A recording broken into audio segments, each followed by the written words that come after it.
At this, Grace made her special sound once again.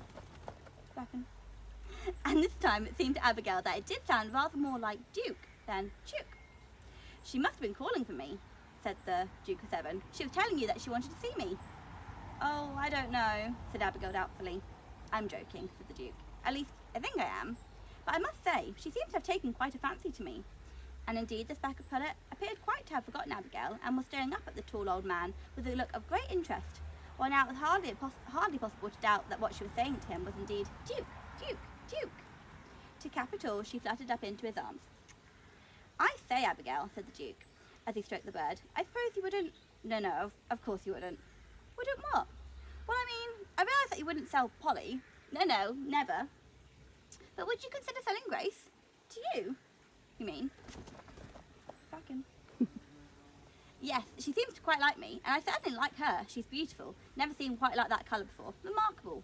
And by Jove, you know, if she could say one word, that may not be much compared to her mother, but it's one word more than any other hen in the world. And there's always the chance she could learn one or two more. And it suddenly occurs to me that I could use her as I thought you were using Polly when we first met, as a live dummy. I could have the greatest fun, you see, once I'd practiced enough. Taking her around to local shows and fetes and charity dues. I can just see it. Special attraction. His Grace, the Duke of Seven, and His Grace. Roll up, roll up. Why, you never know. We might finish up on the telly. What do you say? Will you sell it to me? Abigail said nothing because she didn't know what to say. Grace said, Duke, because that was all she could say.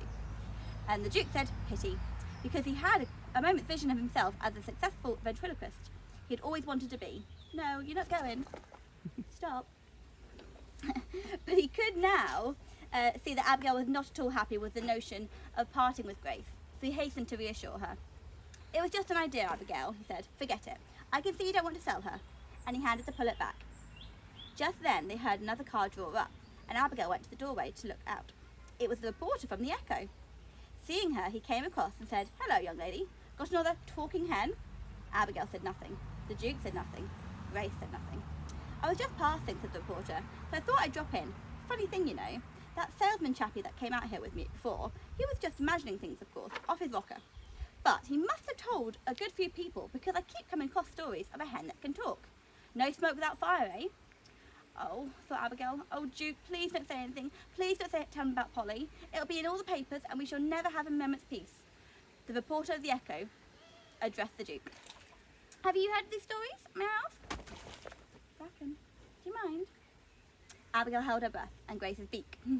I certainly have not, said the Duke of Seven. You'll be this young lady's granddad, I dare say? I certainly am. And you can assure me that there is no talking hen on this farm? There certainly is not. You sure? Young man, said the Duke, are you calling me a liar? No, said the reporter hastily. No, sir, of course not. I suggest you take your leave. Sorry?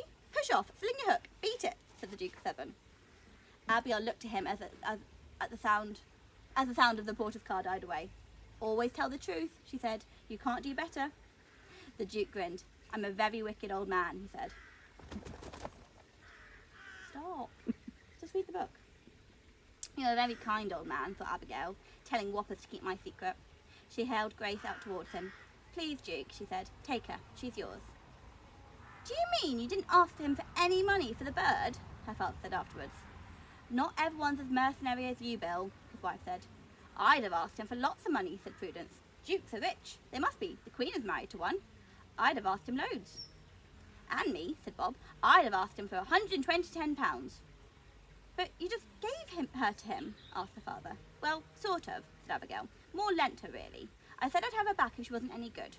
Any good to eat, said Bob. No, said Abigail. And she explained why the Duke wanted Grace.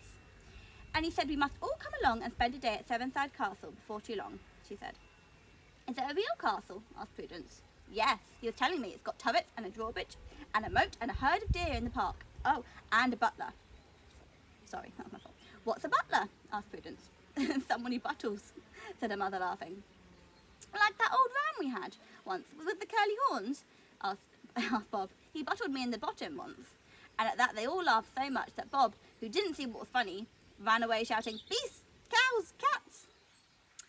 That night, when Abigail went to shut the flock up, she opened the side door of the hen house and went inside.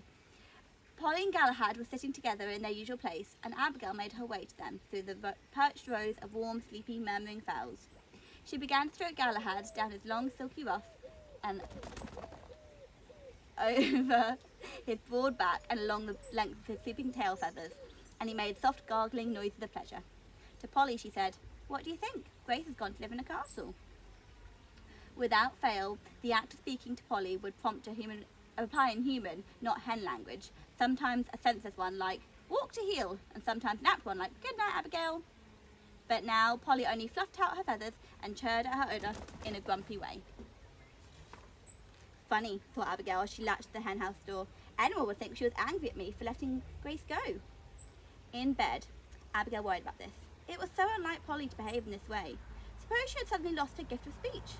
After all, it had happened before, after the fox coming to the stable. The following night she went out once again to the henhouse, anxious to have Polly reply to her, to show they were still on speaking terms. It was a little later than her visit of the previous evening, and she brought a torch. Shining it now through the gloom, she picked out the figure of Galahad, his head drawn into his shoulders, his long tail hanging below the perch. But he was sitting alone. Had Polly fallen out with him too? Thought Abigail, and she shone the torch along the perches in turn, and on the floor, and into each of the nest boxes. But Polly was not there. Dun dun dun. Well done.